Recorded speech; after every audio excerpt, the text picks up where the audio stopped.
चलिए रुक करेंगे अगली खबर का। इस वक्त की अगली खबर हमें मिल रही है राजधानी भोपाल से ही। प्रदेश में उपचुनाव को लेकर सियासत जारी है। कांग्रेस ने बीजेपी पर चुनाव से भागने का आरोप लगाया है। कांग्रेस के आरोप पर बीजेपी ने पलटवार किया है। बीजेपी को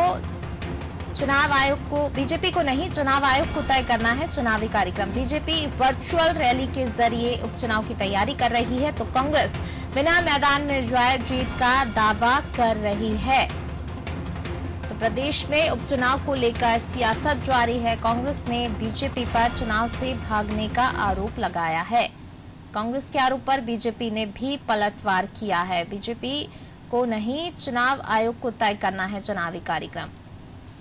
और इसी खबर पर ज्यादा जानकारी के लिए हमारे विशेष संवाददाता आशीष मंगल सोनी का रुख करेंगे, जो कि इस वक्त हमारे साथ लाइव जुड़े हुए हैं।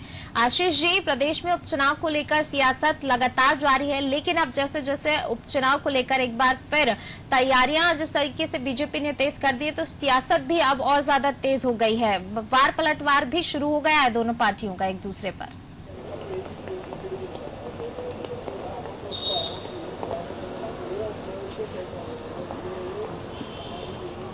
निश्चित रूप से मध्य प्रदेश में 27 सीटों के लिए उपचुनाव होना है और ऐसे में जो कोरोना संक्रमण काल के दौरान सबसे अहम बात है कि आखिर कैसे राजनीतिक दल अपने कार्यकर्ताओं के बीच में पहुंचे और उनमें उत्साह का संचार करे कि आपको उपचुनाव की तैयारियों में जुटना है, क्योंकि बीजेपी लगातार वर्चुअल रैली का आयोजन कर रही है। 13 वर्चुअल रैली अब तक की जा चुकी थी, 14 वर्चुअल रैली की जा चुकी थी कल, और 10 रैली कर बीजेपी ने ये साफ जाहिर कर दिया कि उसकी तैयारियां है। अब 3 सीटें बची है जहां पर बीजेपी को वर्चुअल रैली करना है, लेकिन कांग्रेस फिलहाल वर्चुअल रैली के लिए अपने कार्यकर्ताओं को प्रशिक्षण नहीं दे रही है। हालांकि कांग्रेस की तरफ से एक ट्वीट भी किया गया था कल, और साफ तौर पर आरोप भी लगाया गया था कि उपचुनाव की तारीखों के ऐलान के लिए बीजेपी लगातार दबाव बना रही है और बीजेपी ही नहीं चाहती कि जल्दी उपचुनाव हो।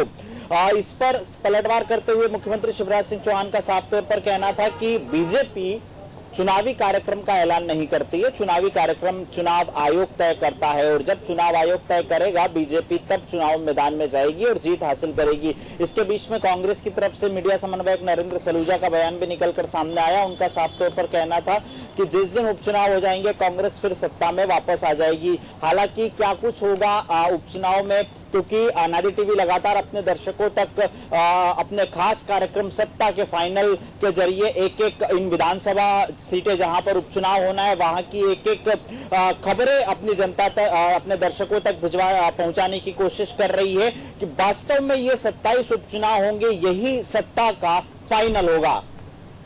जी आशीष जी, आप बने रहिए हमारे साथ, मैं लौटूंगी आपके पास। तो बिल्कुल उपचुनाव को लेकर जो है सियासत और ज्यादा तेज हो गई है। दोनों ही पार्टी एक दूसरे पर लगातार वार पलटवार कर रही है और अपनी स्थिति मजबूत होने का दोनों की तरफ से दावा किया जा रहा है।